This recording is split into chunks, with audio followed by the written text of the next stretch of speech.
Ang munting alitaptap. Noong unang panahon sa isang malayong kagubatan, may isang munting alitaptap na tinawag na Amihan.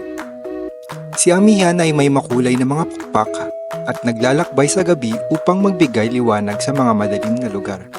Isang araw, nakilala ni Amihan ang isang masungit na bubuyog na si Berto. Si Berto ay palagi nagmamadali at hindi marunong makisama sa ibang hayop. Tuwing makikita niya si Amihan, sinasabihan niya ito ng masasakit na salita. "Ano bang silbi mo, Amihan?"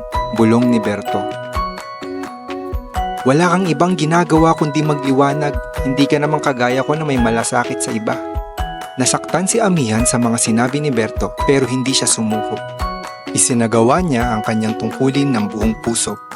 Nagbigay liwanag siya sa gabi para sa mga hayop at mga halaman. Sa bawat paglipad niya, nagdadala siya ng pag-asa at kasiyahan. Isang gabi, biglang nawala si Amihan. Hindi na siya nagparamdam sa mga hayop. Ang kagubatan ay naging madilim at malungkot.